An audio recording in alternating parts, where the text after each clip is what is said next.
क्या सीटेट में सिर्फ 30 दिन बचे हैं? क्या आपको लगता है कि अब सिलेक्शन मुश्किल है?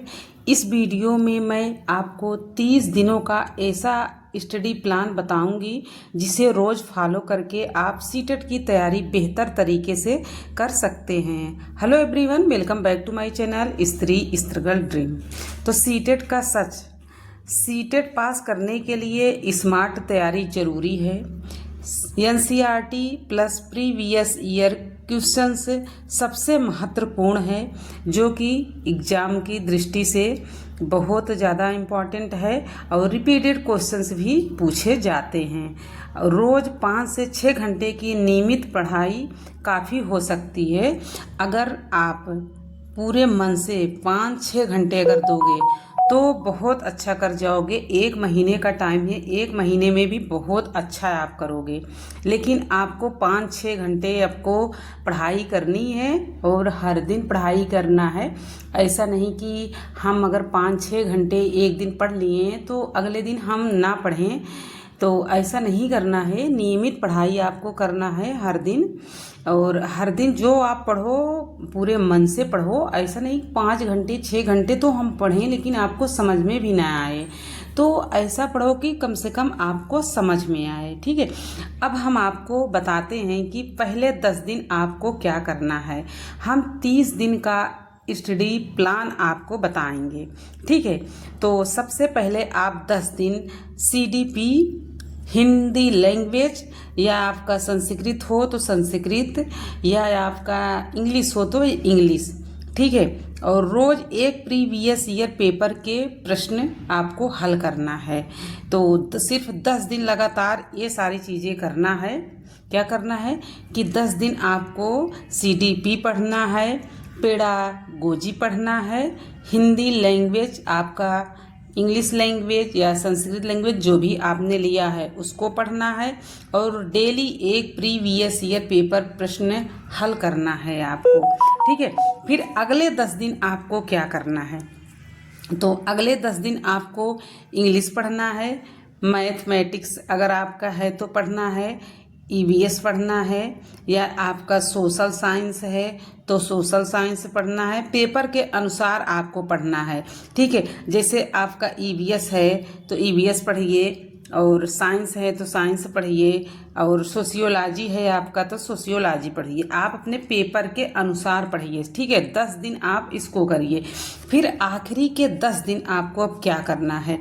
ठीक है, रोज़ एक फुल मॉक टेस्ट आपको देना है हर दिन। 10 दिन अगर दोगे तो 10 मॉक टेस्ट होगा। अगर आपके पास और अच्छा टाइम है तो 2-2 आप दे दीजिए।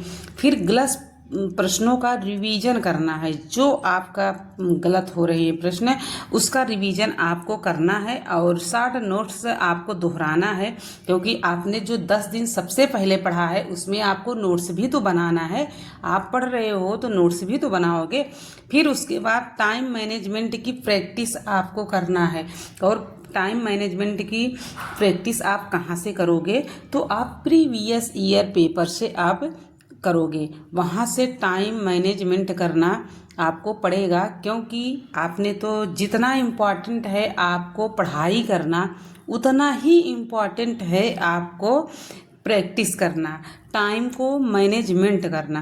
अगर आपने बहुत अच्छे से तैयारी करके आप गए हो, एग्ज़ाम हॉल में बैठ गए, आप प्रश्न को हल कर रहे हो, अगर उस टाइम आप टाइम मैनेज नहीं कर पाओगे तो फिर आपका पूरी तैयारी बर्बाद हो जाएगी। क्योंकि बहुत सारे लोग के साथ ऐसा होता है, मैंने भी दिया था तो फर्स्ट बार में मेरा भी ऐसे टाइम जो था मैनेज नहीं हो पाया था। और एक मेजर गलती ये भी हुई थी मुझसे कि मेरा गोला भी छूट गया, और एक गोला छूट गया तो काफ़ी क्वेश्चंस गलत हो गए।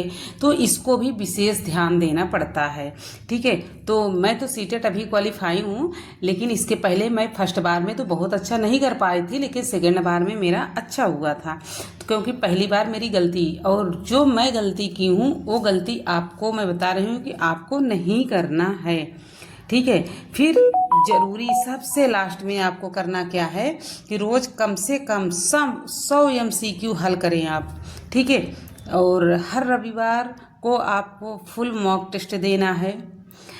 और कमज़ोर विषय पर अधिकांश समय दें। आप ज़्यादा से ज़्यादा उस पर आप फोकस करें और पिछले 5 से 10 वर्षों के प्रश्न पत्र ज़रूर आपको हल करना है। प्रीवियस ईयर पेपर भी आपको हल करना है, ठीक है। क्योंकि जब तक आप अच्छे से हल नहीं करोगे तब तक आप अच्छा नहीं कर पाओगे। और सीडीपी का बहुत बड़ा रोल होता है, चाहे फर्स्ट पेपर वाले हों या सेकंड पेपर वाले हों, सीडीपी तो सबकी सेम ही होती है। तो आपको सीडीपी पढ़ना है और सीडीपी को अच्छे से पढ़ना है। आपका स्कोर बहुत अच्छा बनाता है सीडीपी, बस आपको समझने की ज़रूरत होती है। और समझ आप तभी पाओगे जब अच्छे से पढ़ोगे, कॉन्सेप्ट पे विशेष ध्यान दोगे, कॉन्सेप्ट को क्लियर करना है और शॉर्ट नोट्स ज़रूर बनाना है। एक शॉर्ट नोट्स जब तक आप नहीं बनाओगे तब तक आपको क्लियर नहीं हो पाएगा।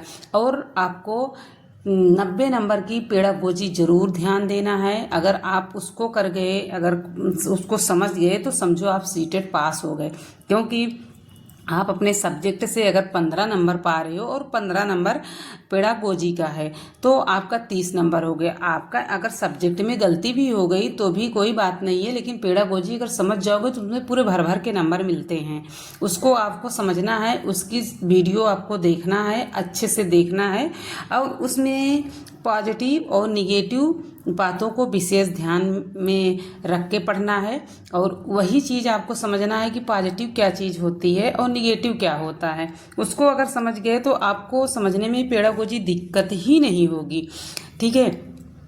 1% भी नहीं होती है, क्योंकि मैं पढ़ी हूँ, मुझे पता है कि बस आपको पॉजिटिव निगेटिव टैगवर्ड को आपको पकड़ना है, फिर उसके बाद आप बहुत अच्छा कर जाओगे।